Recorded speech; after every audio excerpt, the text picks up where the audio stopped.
Lucy Pack, illustrated by Kajiah Jacobs.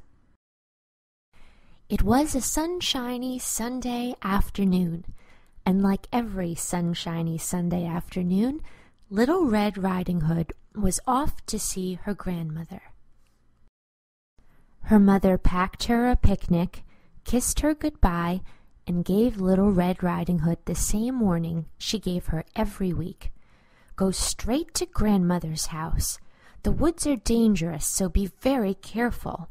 Don't talk to strangers and don't linger in the forest.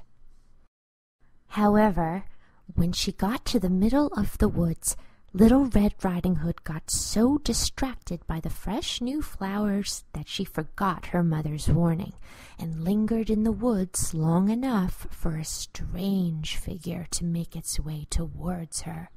It was a wolf. "Are you lost, little girl?" the wolf asked. No, I'm bringing this picnic to my grandmother's house on the other side of the forest," Little Red Riding Hood answered, "and I'm actually quite late, so I really must be going." Little Red Riding Hood skipped towards her grandmother's house, but the wolf knew a shortcut. The wolf knocked on grandmother's door, and thinking it was Little Red Riding Hood, grandmother said, "Come on in, dearie."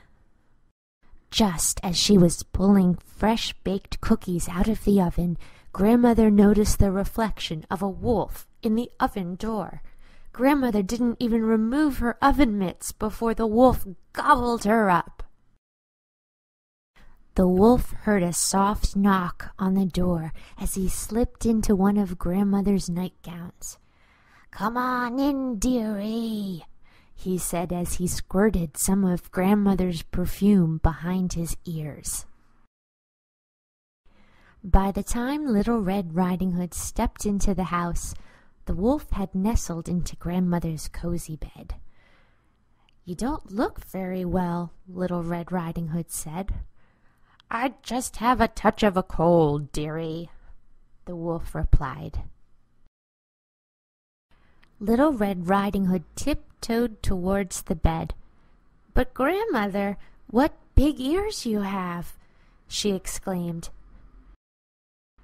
"The better to hear you with, dearie," the wolf replied. "And what big eyes you have!" Little Red Riding Hood said nervously. "The better to see you with, dearie," the wolf replied. "And what big teeth you have!" Little Red Riding Hood said very nervously. "The better to eat you with," the wolf replied as he jumped out of bed. "Wolf!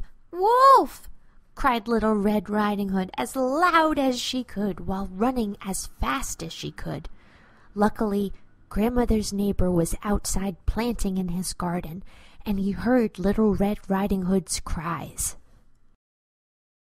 The wolf chased Little Red Riding Hood out the front door, and the neighbor bonked the wolf on the head with his shovel so hard that he spit out grandmother, oven mitts and all.